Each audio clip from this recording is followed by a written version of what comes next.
দীর্ঘ 8 মাসের লড়াই। আমরা কারিগরি ছাত্র আন্দোলন বাংলাদেশ দীর্ঘ 8 মাস যাবৎ 6 দফা দাবি নিয়ে লড়াই সংগ্রাম করছি, কিন্তু দুঃখের বিষয় আমরা সরকার পক্ষ থেকে কোনো আশানুরূপ ফলাফল পাইনি।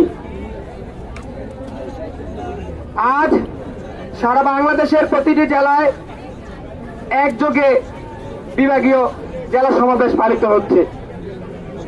আমরা এই সমাবেশের মাধ্যমে বলে দিতে চাই, যদি আমাদের দাবি বাস্তবায়িত না হয় আমরা আরো কঠোর থেকে কঠোর কর্মসূচি ঘোষণা করব। আমরা সারা বাংলাদেশের ডিপ্লোমা ইঞ্জিনিয়াররা একযোগে রাস্তায় নেমে আসব। আমরা কারিগরি ছাত্র আন্দোলন বাংলাদেশের প্রতিনিধিরা সকল প্রকার এই শিরোমের বৈঠক বর্জন করলাম।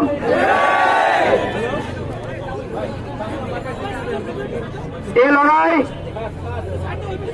আমাদের অস্তিত্বের লড়াই।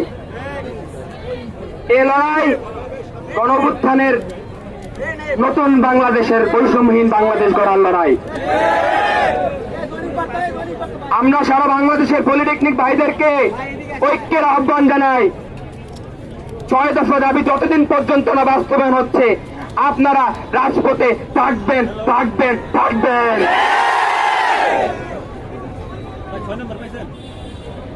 আমি মোহাম্মদ মাসুক ইসলাম, কেন্দ্রীয় প্রতিনিধি কারিগরি ছাত্র আন্দোলন বাংলাদেশ, সকল ডিপ্লোমা ইঞ্জিনিয়ার ভাইদের বলে দিতে চাই, সকল কারিগরি শিক্ষার্থী ভাইদের বলে দিতে চাই, আমরা 87 আন্দোলন বলে যাই না, আমরা 13 আন্দোলন বলে যাই না, আমার ভাইরা যেভাবে রাজপথে রক্ত জড়িয়েছে আমরা বলে যাই না। যে দাবিগুলো, যেই প্রসঙ্গের, যেই সুন্দর ডিপ্লোমা ইঞ্জিনিয়ারিং ব্যবস্থা আমরা পেয়েছি আমাদের ভাইয়ের রক্তের বিনিময় পেয়েছে। আমরা আমাদের ভাইয়ের রক্তের সাথে বেইমানি করতে পারি না, আমরা বেইমান না।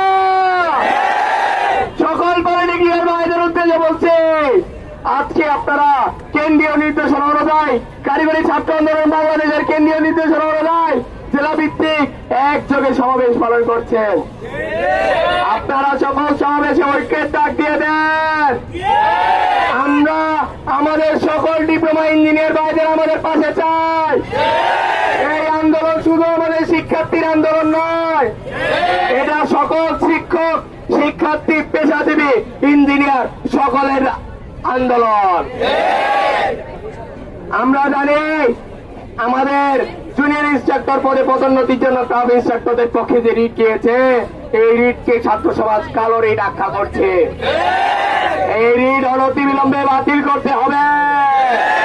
আজকে ঢাকার এই রণক্ষেত্র এই মঞ্চ থেকে বলে দিয়ে চাই, যদি দ্রুত থেকে দ্রুত শুনানির মাধ্যমে রিট বাতিল না করা হয় তাহলে আজকে তো এই সমাবেশ হয়েছে, কালকে বিক্ষোভ হবে, পরশুদিন সারা বাংলাদেশ ব্লকেট হয়ে যাবে।